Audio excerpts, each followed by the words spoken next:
गीता धर्म। श्री कृष्ण मेरी तुम्हारी आत्मा है, अर्जुन है मन। मन में आए हर संशय का श्री कृष्ण ने किया निवारण।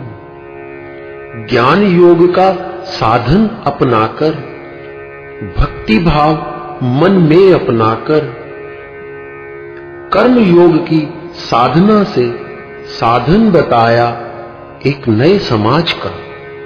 राह सुझाई एक उन्नत समाज की। एक धर्म निरपेक्ष समाज की संरचना में अर्जुन को भारत कह एक सर्वधर्म युक्त समाज के निर्माण की नींव रखी।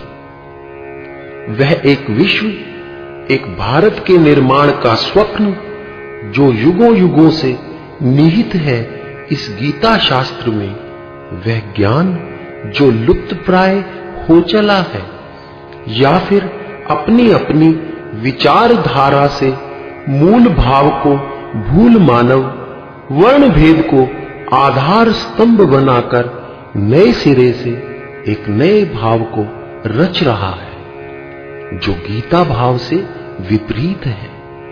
यह वर्ण भेद ना कभी था, ना कभी इसका वर्णन किया श्री कृष्ण ने। श्री कृष्ण ने कर्म के अनुसार भावनाओं के आधार पर अपने ज्ञान से, अपने संस्कारों से सभी कर्मों को, सभी धर्मों को एक समान देखने का सपना लिया था। वर्ण भेद केवल कर्म का मर्म समझाने के लिए किया था, ना कि वर्ण भेद पर आधारित किसी समाज के निर्माण को कहा था। शरीर की संरचना को समझाकर समाज के प्रत्येक अंग का निरूपण किया था। एक नए भारत के निर्माण में यदि गीता का ज्ञान हम संचालित कर लें तो यह वर्ण भेद, यह समाज में फैल रहे हम वर्ण धर्म भेद के राक्षस से सरल भाव से, सरल ज्ञान से पीछा छुड़ा पाएंगे। हम एक नए भारत की, एक नए समाज की रचना कर पाएंगे।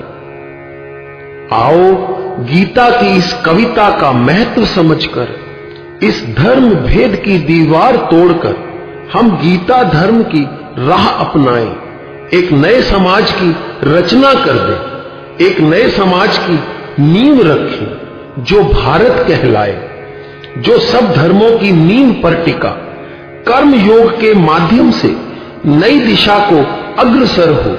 नए देश के निर्माण में हम सब अपना योगदान दें।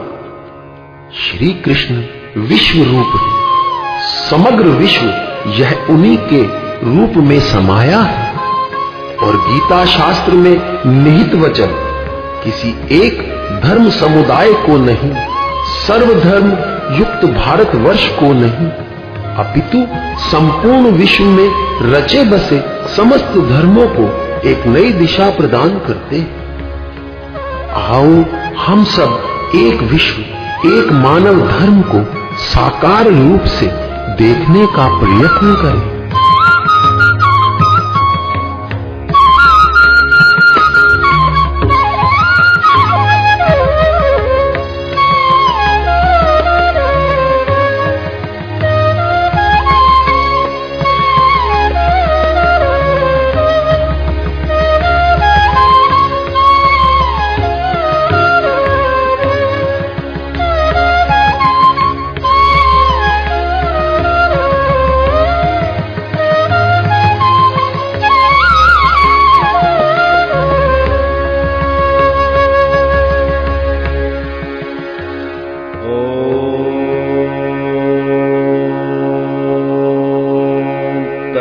सत्